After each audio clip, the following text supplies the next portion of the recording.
Life itself is a battlefield of never-ending problems to constantly deal with.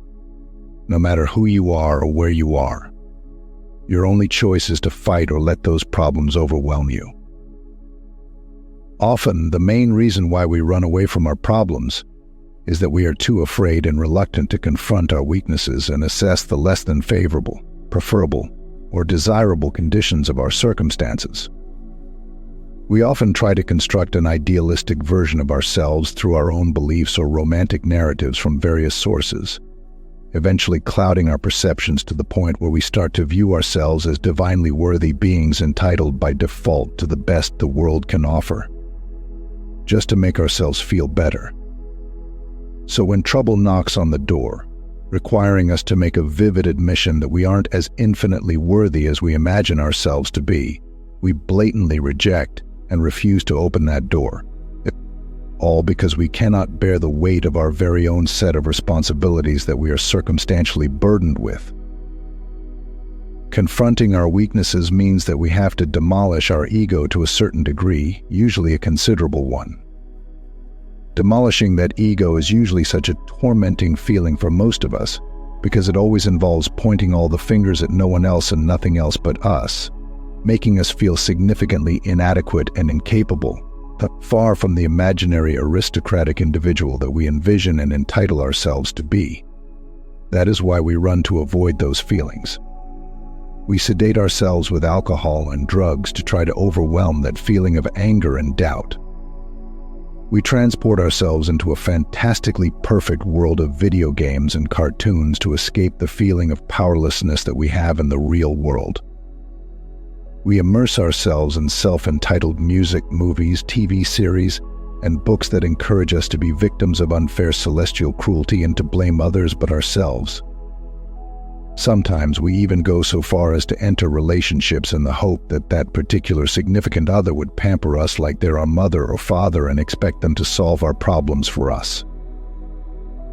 We try to desperately find some sort of immediate, seemingly well-deserved salvation to relieve us from our problems and let them solve themselves or get taken care of by someone else for our own sake.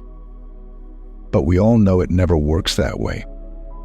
No matter how much we beg for them to be, the more you run away from your problems, the more unmanageable they will accumulate and the more potent they will become until eventually it will be too much for you to handle all at once.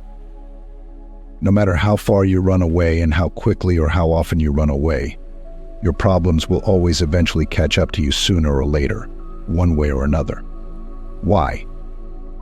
Eventually, you will encounter crucial life situations and circumstances that significantly require and demand your ability to handle those problems or even neutralize them. If you are unable to do so, you will put yourself in a very detrimental position in terms of your well-being and prosperity.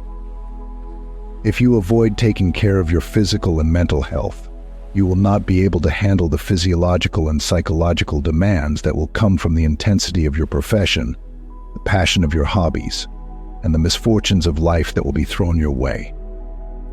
If you avoid taking care of your unfavorable financial position, you will not be able to handle the increasing monetary demands that will always try to haunt your livelihood and restrict your desires.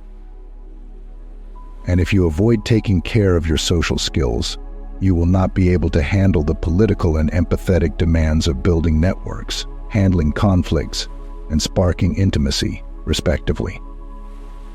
We all are consciously aware of our level of autonomy, and if there is something essentially insufficient, like a crucial attribute towards survival that doesn't fulfill, or at least moderately satiate our hierarchy of human needs, we'll realize it very quickly, especially when we start to place ourselves amongst other people around us to see where we stand as fully functioning adults with an actual sense of responsibility.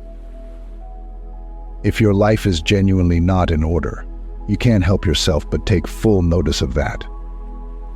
You can lie to yourself and pretend that they don't exist, but you definitely cannot avoid the notion that they are internally troubling or bothering you to a high extent, especially if you get emotionally provoked or triggered when they are brought up.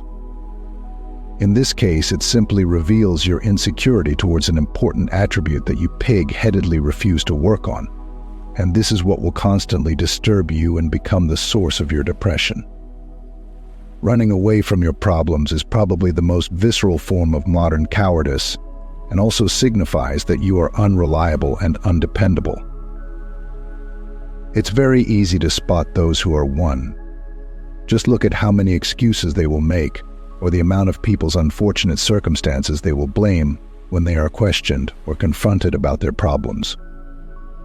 Or you can simply notice how many times they contradict themselves on social media, periodically, where one day they'll flick their middle fingers to all their problems and worries, justifying how much it didn't bother them. And another day where they hopelessly cry and whine about the same problems and worries. How are you supposed to rely on these people when any form of major distress happens? I have no idea. There is no paradise for you to run. All you will eventually face is a battlefield. Life itself is a battlefield of never-ending problems to constantly deal with, no matter who you are or where you are.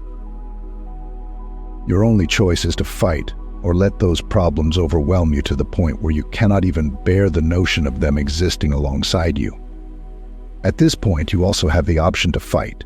So fight, work, build, acquire, pursue, maintain, sacrifice. It is quite ironic that we are instinctually designed to run away from pain, yet we are also physically and mentally equipped to develop the capacity and capability to withstand and endure it. Both choices have their share of pain and hardship, but you can only choose one over the other.